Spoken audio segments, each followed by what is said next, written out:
Next up, we have Southern Hemisphere Mining.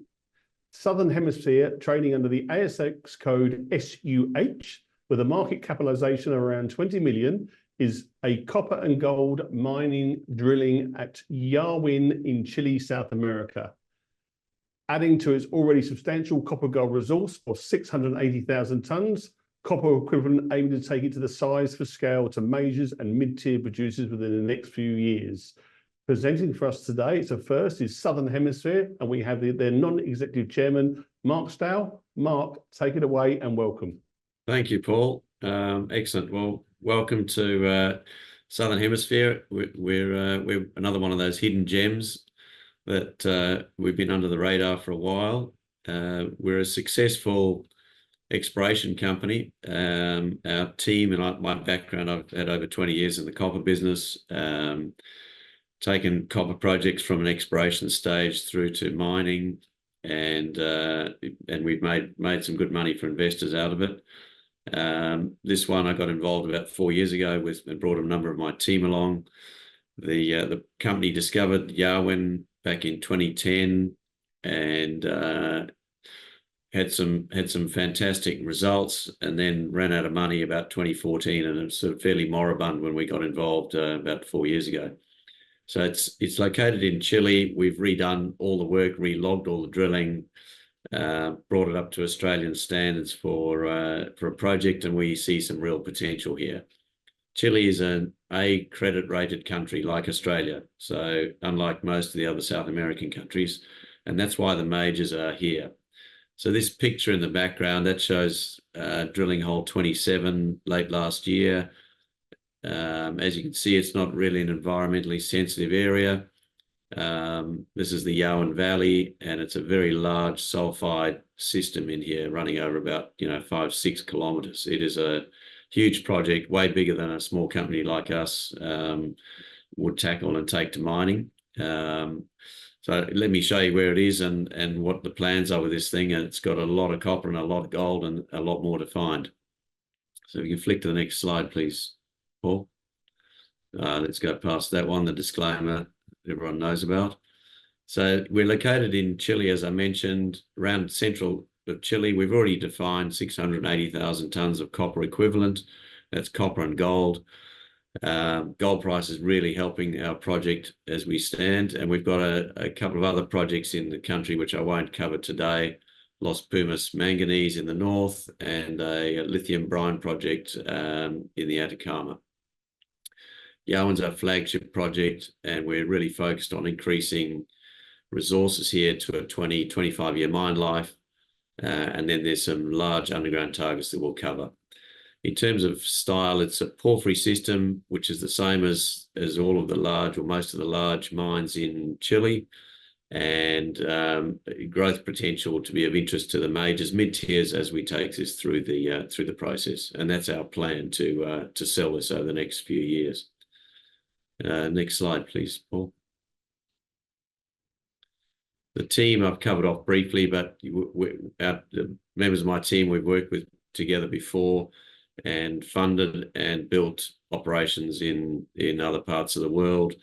And so we come at it from a mining background, and we look at it from everything from an operating side rather than the sort of scientific and trying to get some of the more market aspects. We look at it, what's this going to look like as a mine? Okay, next slide, please, Paul. Capital structure, 730 odd million shares on issue. Some management and staff options in there, and around cash and receivables around 7 million. We did a recent funding for $5 million, which will really sheet the project home. So very low market cap for what we've got. And management shares, we've all bought our own shares. They're all paid for, so there's no free stock in here. We're sitting at around 15% between the management team and the directors. So next slide, please, Paul. Location-wise, we're fairway north of Santiago. As I mentioned, Chile has a credit rating of A, which is why the majors are in the country. Our project is low altitude. As you get more to the east, the mountains are sort of 4 kilometers in the air, 4 to 5 kilometers up. We're in a very accessible area, 5 k's to grid power, 200 k's to a port, and the Llahuin mine, which is a tech mine, is around that area further north. We've got a town nearby, which we stay at when we go to site, and our team are based there, 24 k's from site. Sealed airstrip 20 k's away, and we're not in any sort of ESG issue areas, as you saw from the photo. Next slide, please. So here's a plan outline of our tenements. The red dotted areas are the existing resources, which were done in 2013. And we've done a lot of drilling since then, which is going towards a resource upgrade next year. We've redone, as I mentioned earlier, we've redone a whole lot of the baseline work, which wasn't up to the standards we're used to, and that is starting to show some real targets. So geochemistry links up a number of these, the two main deposits, Cerro Ferro. And now that's about a 2 kilometer strike length, over 2 k's on the 3D lithogeochem work we're doing. So the coloured halos there, which the blue arrows are pointing to, is fairly recent. We've done some 3D geochemical modelling. We're refining that now, but there's some enormous targets underneath and further south of the existing deposits. The northern one's about 2.2 kilometres long. Geochemistry is confirming that there's a link up there between all of these. And our drilling that we did late last year is confirming that as well. Just to give you an idea of context in an Australian perspective, the Kalgoorlie Super Pit is about 2 kilometres long. So we're talking something of major size here, and we're just scratching the surface. Further south, we've got the Curiosity target in the purple there, and that is a giant. It's a kilometre diameter closer to surface at about 550 below surface, and it expands to 2 kilometers diameter at depth. We're talking major scale here. Next slide, please. This is a view looking north. So the Curiosity target is there at the SP, and looking north, and there's a number of deposits. On the right, one of our better drill holes, 440 meters at 0.75 copper, including 106 at 1.6%. As you can see, there's some good grades as we get deeper. These porphyries explode up from underneath, and as they break through the surface, they dilute. So as you get further down, generally you're seeing better grades, and that's what we're working on here. There's over 3.7 k's here of sulfide system that's pregnant with mineralization, as you can see from the drilling. So a really interesting area to explore, and it's one of the world's next decent sized mines as we get down the track with it. Next slide, please. These are some of the historic results that we've got, just going through there, 90 meters at 0.6 from surface, 182 or 106 meters at 1.6. Drill hole 25, is another 100 at 0.63, and it goes down the list. So there's some super results in the system, and it's a mine. It's just a matter of when it'll be a mine. Rock chips from some of the other work we've done are spectacular. Getting up to 17% copper, and ridiculous 1,400 grams silver in some of the areas, which shows there's a lot of juice in this porphyry system. These sort of things sit above the porphyry. The rock samples on the right are showing some chalcocite and chalcopyrite. Chalcopyrite's the goldy coloured material, and chalcocite is a glory mineral to find in a deposit because it runs at higher grade, better recoveries, and it's a good thing to have in your ore body. Next slide, please. There's the mineral resource as it stands from over a decade ago, and as you can see, the top line there at a 0.26 cutoff, it's 173 million tonnes at around 0.4. With the work we're doing, we're working to increase the grade, basically reducing a lot of the low grade where it's zoned. This was put together as one big bucket, and there's opportunities there to increase grade that we see, and also extension with drilling, which has been happening since that time. Next slide, please. So we're looking at having an updated resource first half next year, and take us a lot closer to a mining study stage.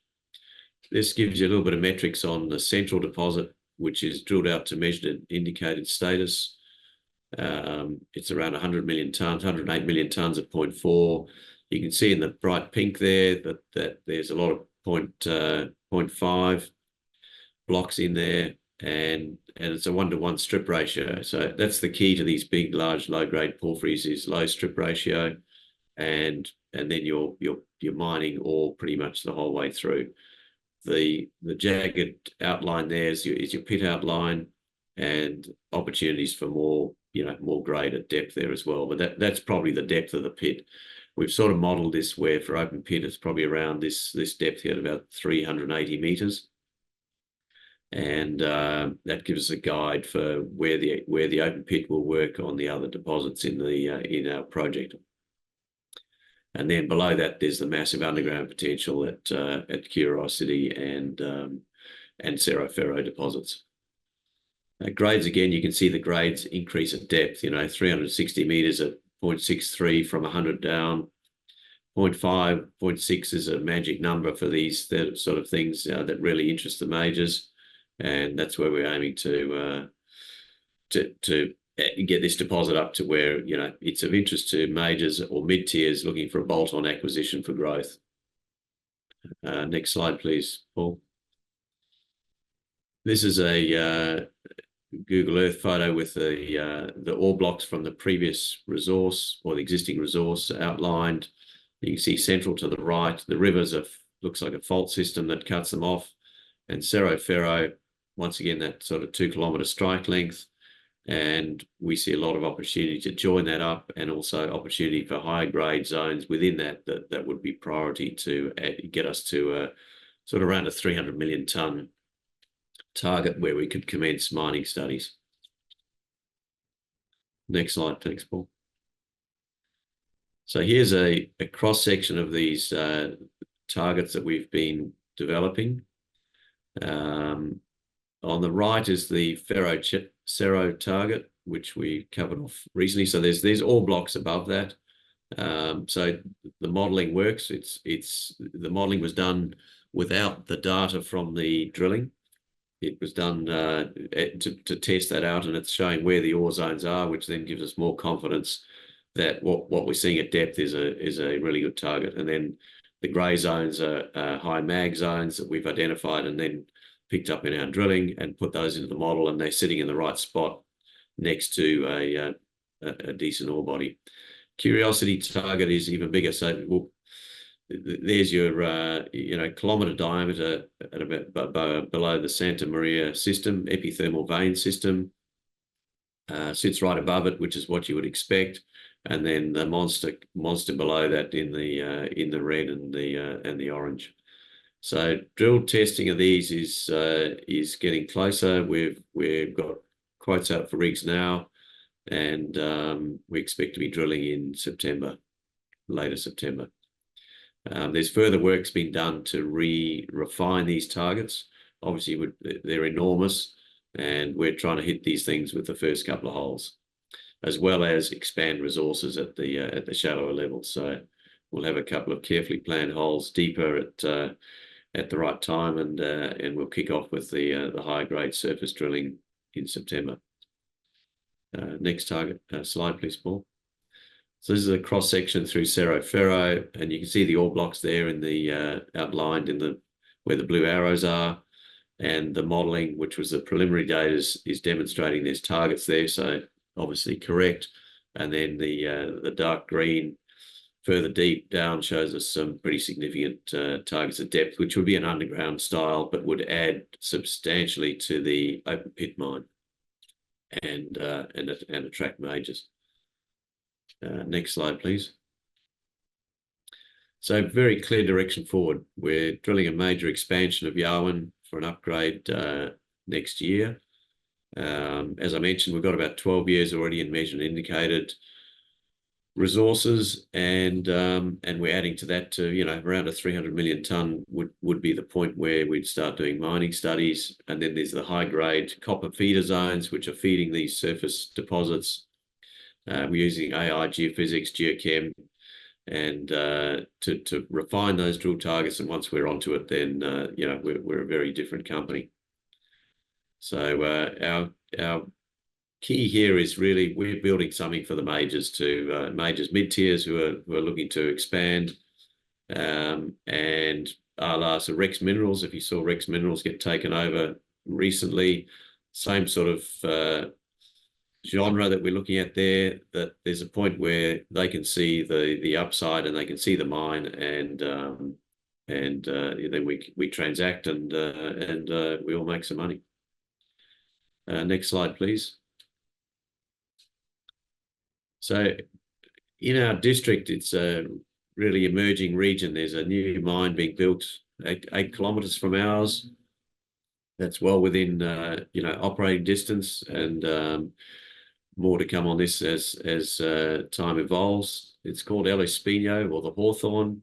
It's owned by CuEq, which is a mid-sized producer in Chile, and RCF, the resource fund, resource capital fund, very large. They bought into it last year, 90 million US for 23.5% equity, giving the existing mine an EV of, you know, 300 odd million, 380 million at that point, being built at the moment, and resources there around 150 million tonnes, a bit higher grade than we've got, and there's a bit of pre-strip. So a really interesting project for you know, for us in the district, and that's permitted and underway.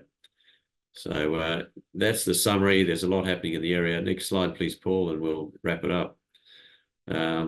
Picture of the valley and the work we're doing. So watch this space. It's going to be a really interesting year ahead. Mark, many thanks for that presentation. Certainly got my my interest. Now, there's a question here. It was just, you touched on this towards the end of the presentation. It's obviously sparked a bit of interest. What size of resource do you think you need to have for this to be of interest from corporate acquirers? So yeah, around the 300 million tonne is where these things start to hum. So at that point, you know, on a indicative, you're looking at around 12 million tonne a year throughput on a plant, and at around sort of current grades, that'd be around 50,000 tonnes of copper metal equivalent a year. So you're talking a really big operation, you know, $500 million a year turnover for 20, 25 years. And that's where you've got a mine. And then we see this potentially being quite a bit bigger, but let's get to that first step first, and start running some studies on it. The same person asked the question, do you think you can get there in 12 months? No, that's probably a bit ambitious. Look, in terms of resource, look, we may be close there after this current drill program, and we'll have first half next year, I have an updated resource out, so we could be close to that sort of number, and then start looking at the mining studies on from there, and some further drilling.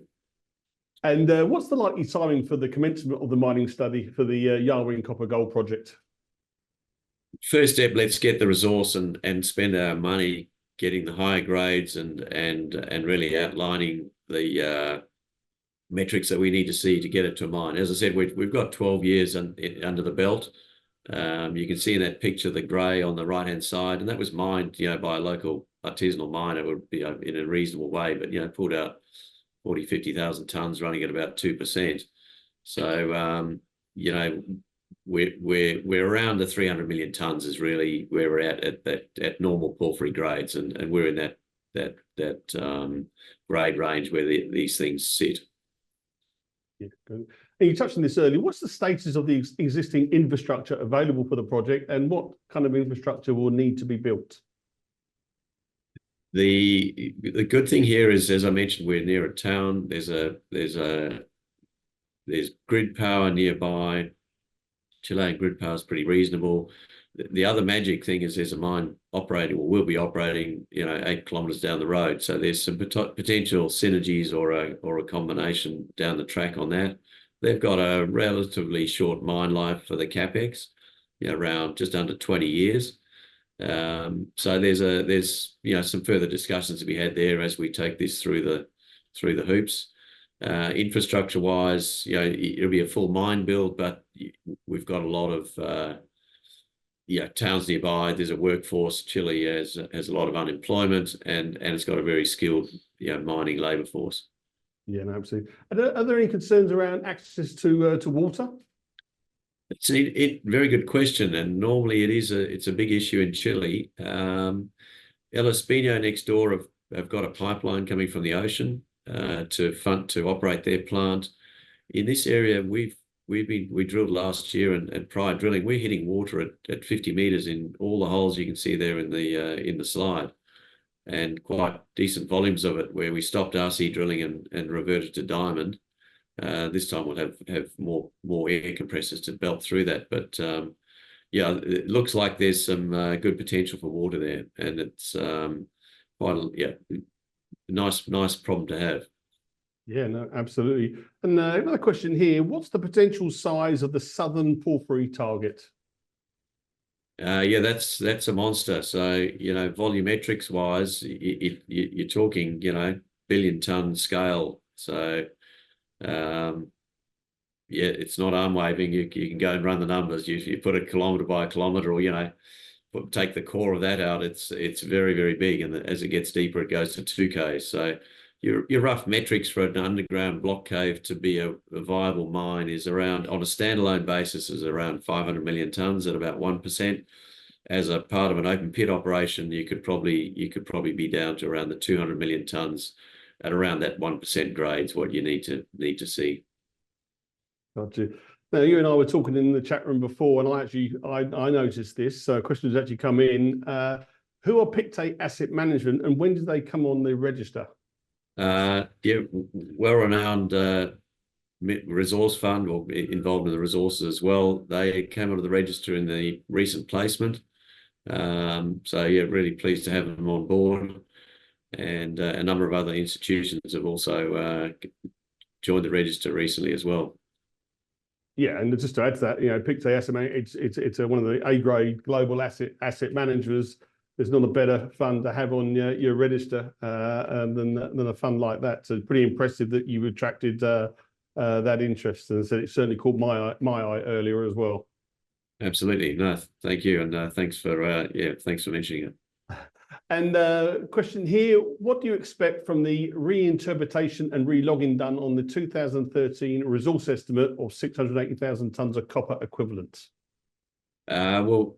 We expect a significant upgrade into it. As I said, it's a little bit that work's all in progress now, but what it does, it'll tighten up a lot of the areas where the higher grades are, where it was fairly broad before. The logging was logging it more around the veins, which carry most of the metal, and which should give us a little bit of a grade kick, as well as all the drilling that's been done since 2012, 2013. None of that's been incorporated. So there's a number of new areas that we've drilled that should add to that, and the understanding of it all as well. So then this year's drilling will be another. We're starting off with 5,000 meters. And that will add into that resource too. So looking to take it a lot closer to that 300 million tonne target. Gotcha. And just one final question here, back to the water. Will the water at 50 meters be a problem for open pit operations? Not at all. No, it's a good thing to have, because water's scarce. So we can use whatever water you get out of mining, you can use in your plant. So no problem at all. Just these days you get bigger pumps, and it's no issue. And just to finish off, Mark, a pretty good time to be a copper and gold explorer. Both commodities obviously having really good runs at the moment. That must put a smile on your face. Absolutely, yes. It's been a while, patiently waiting. So happy to be on the road. Mark, it's been an absolute pleasure having you on today, and we'd love to get you back on later in the year to get an update of how the project's going. Super. Thank you, Paul.